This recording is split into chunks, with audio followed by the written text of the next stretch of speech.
This place will be a home for all lesbian generations to be cherished in, and to be remembered in a continuity, or a continuum, as Adrienne Rich says, of lesbian courage. That is basically what's at the heart of this, to take a despised population and to say, you have a home in history, you have done things to be very, very proud of, you've kept alive the beauty of touch in a time that said you were a freak and sick to do it. And it's been proven by when women from the 50s come here and stand in shock at the fullness of the culture they're a part of and at the cherishing that they feel here. And that, to me, is at the center of this. The Lesbian History Archives was founded in New York City in 1975 to collect and preserve lesbian lives. A mixture of library and family album, it's a place where women come to connect with the lives of other lesbians. Today, the Archives houses one of the largest collections of materials by and about lesbians and their communities in the world. From a small back room in a large West Side apartment in Manhattan, the collection has grown geometrically.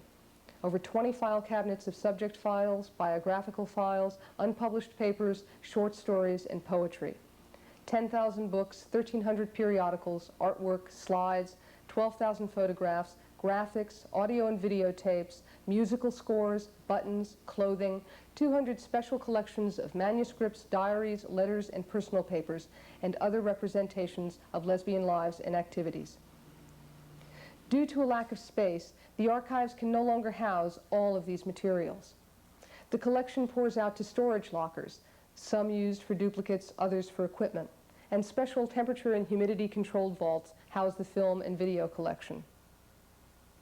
We also have the snapshot collection, and this is something that we make pleas for all the time.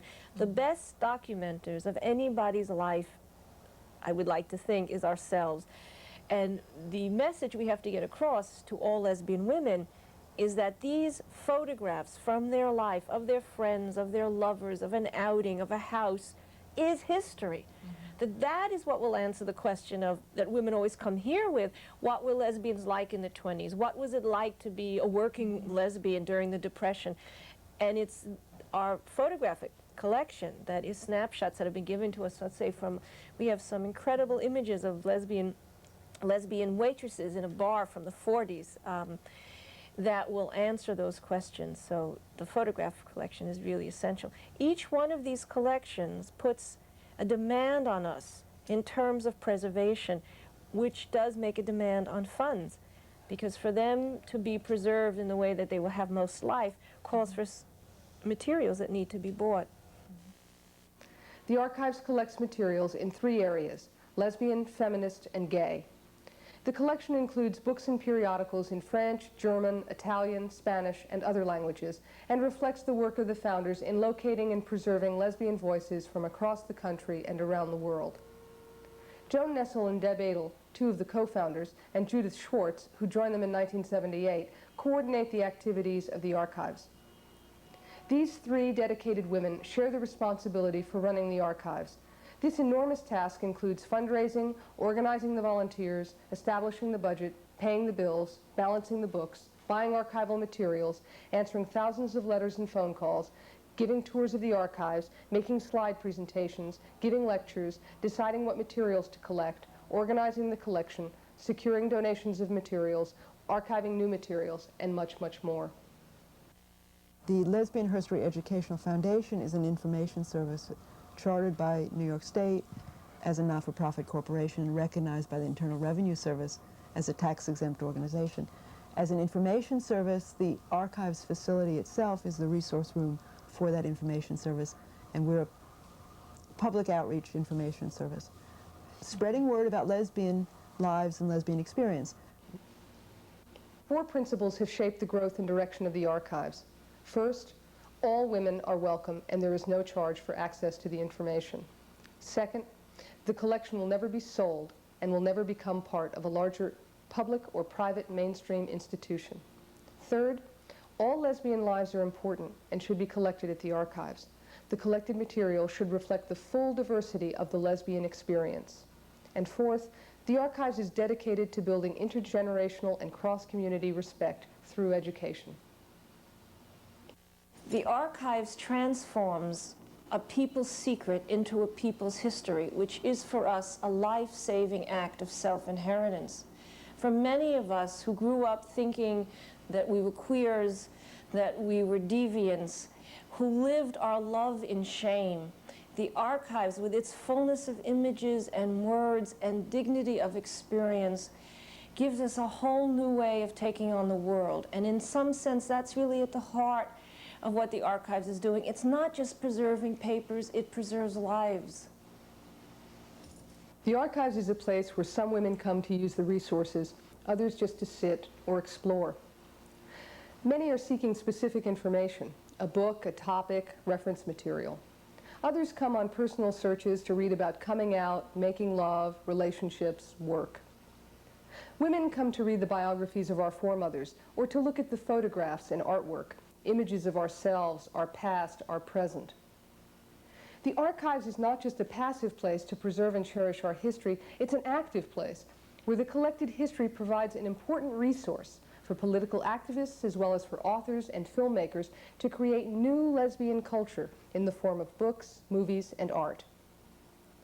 The archives has provided workspace, resources, and a home for manuscripts for such writers as Lillian Faderman, Adrienne Rich, Jewel Gomez, Joan Larkin, Audre Lorde, and Cheryl Clark. The archives has also provided valuable information and materials for the films Silent Pioneers, Before Stonewall, and Gay Greenwich Village. Outtakes from these films are also a part of the archives collection. In addition to the core of the collection, the archives also produces a newsletter and sponsors educational and cultural events, including concerts, slideshows, video presentations, forums, readings, and dances. One of the things we're very concerned with is that our collection move beyond the walls of the apartment or beyond the accessibility of those who can visit it. So the way we do that is by cataloging or listing in our newsletter a portion of the archive's holding on any given subject, and we also try always to reproduce an original document from lesbian history to enable lesbian scholars and researchers across the country and across the world to have some more original documents to work with. And this means diaries, letters, hard to find magazine articles. So the newsletter really serves as our kind of cataloger and sharing of information until we have a full catalog of everything we have. The archives has always been staffed entirely by volunteers. From the earliest days when the co-founders put in endless time and money to develop the archives, to today, when a large core group of lesbians meets regularly to try to keep up with the daily needs of archiving, cataloging and filing material, answering letters and phone calls, updating the mailing list, attending to visitors, producing newsletters and flyers, and organizing fundraising events. Through the donation of materials and funds from individuals within the lesbian community, the archives continues to grow. We have collections that are at the archives where people have asked to have names taken out for now, and where we have a coding system set up where names are kept someplace else so that at a certain point in history the names can be reassociated and reconnected with the particular stories. So we make all sorts of arrangements with people so that their papers won't be destroyed. And we'll, you know, if you want to put a seal on it, a time seal for 20 years, 50 years, your lifetime, whatever you want to say. But just don't destroy it. Don't destroy your lives so easily. You'll regret it. Honest to God, you'll regret it. And The operating expenses of the archives are met through donations, fundraisers, honorariums for slide presentations and speaking engagements, and donations for t-shirts, buttons, posters, and postcards. Grants have made possible the acquisition of a photocopier, a high-speed tape duplicator, a computer, a VCR, and a video monitor. The archives also has several special projects, including a video documentary currently in production about the Daughters of Bilitis, the first national lesbian rights group in America. The project has raised almost $20,000 in grants. Now the archives must look to the future as carefully as it does to the past. The archives has outgrown its current home in the apartment of one of the founders, and a larger, more permanent space is necessary. The archives' financial needs fall into three categories. 1, the building fund. 2, operating costs. And 3, special projects. Your support is needed in order to ensure that this precious and unique collection will be preserved for the future. Parts of the collection are in storage, inaccessible to the community. You can help preserve our lesbian heritage, making it accessible to all with your donation. The time has come for the archives to move to a more professional space. A good part of the archives collection is no longer housed in the original place because we simply don't have the room, and our volunteers have no room to do the work of cataloging that they need to do. Our goal is a small, accessible building close to public transportation that will house such wonders as an audio-visual room, a gallery for artists and photographers, a comfortable reading room, a room for the volunteers to do their work, and a humidity-controlled room for the special collections. Buildings are available now, and we need to raise $1 million for purchase and renovation. Here's how you can help. Send a donation, large or small. If one lesbian gives $1 million, we will have a home. But if 1 million lesbians each give $1, we will also have a wonderful home. There are many other ways to help.